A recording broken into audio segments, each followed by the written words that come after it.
বিএনপির ভারপ্রাপ্ত চেয়ারম্যান তারেক রহমান বলেছেন, অন্তর্বর্তীকালীন সরকারের প্রধান কাজ নির্বাচন আয়োজন করা। যত দ্রুত সম্ভব জাতীয় নির্বাচন হবে বলে প্রত্যাশা ব্যক্ত করেছেন তিনি।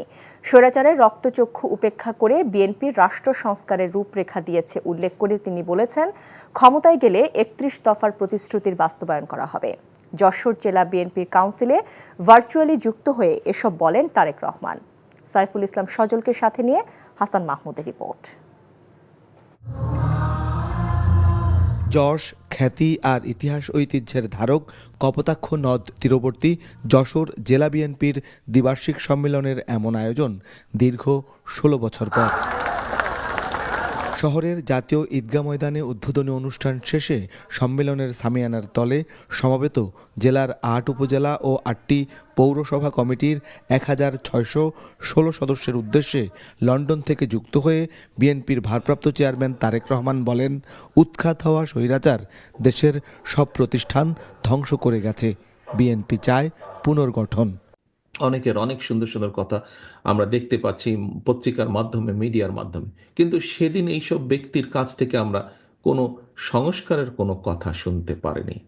কিন্তু সেদিন একমাত্র আপনাদের দল, আপনাদের এই প্রিয় দল বাংলাদেশ জাতীয়তাবাদী দল, সেই স্বৈরাচারের রক্তচক্ষুকে উপেক্ষা করে দেশ পুনর্গঠনের কথা বলেছে।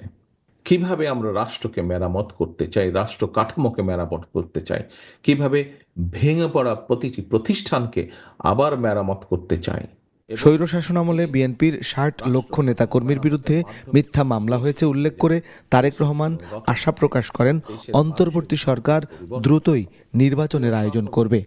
অন্তর্বর্তীকালীন যে সরকার, এই সরকার যার প্রধান কাজ হচ্ছে দেশের মানুষের প্রত্যাশা অনুযায়ী একটি নিরপেক্ষ স্বচ্ছ নির্বাচন উপস্থাপন করা বা উপহার দেওয়া দেশকে, আমরা প্রত্যাশা করি সেই কাজটি মনোযোগ সহকারে যত দ্রুত সম্ভব এই অন্তর্বর্তীকালীন সরকার সেটি করবেন এবং সেই নির্বাচনের মাধ্যমে বাংলাদেশ জাতীয়তাবাদী দল এই দেশের মানুষের সমর্থন নিয়ে সরকার গঠনে সক্ষম হলে সবচাইতে মূল্যবান কাজ হচ্ছে দেশকে পুনর্গঠন করা।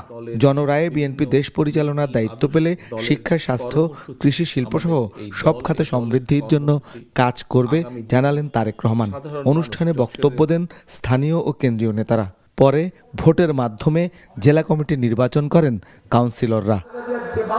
দলের নীতিবিরুদ্ধ কাজ করলে নেতা এবং কর্মীর বিরুদ্ধে বিএনপি ব্যবস্থা নেয়, আর এটি নিয়ে অনেকেই ষড়যন্ত্র করার চেষ্টা করছেন উল্লেখ করে তারেক রহমান বললেন, এমন জেলা সম্মেলনের মধ্য দিয়ে দলের ভেতরে নেতৃত্ব গঠন এবং পাশাপাশি গণতান্ত্রিক চর্চা অব্যাহত থাকবে। Hasan Mahmud, NTV news, Jessore.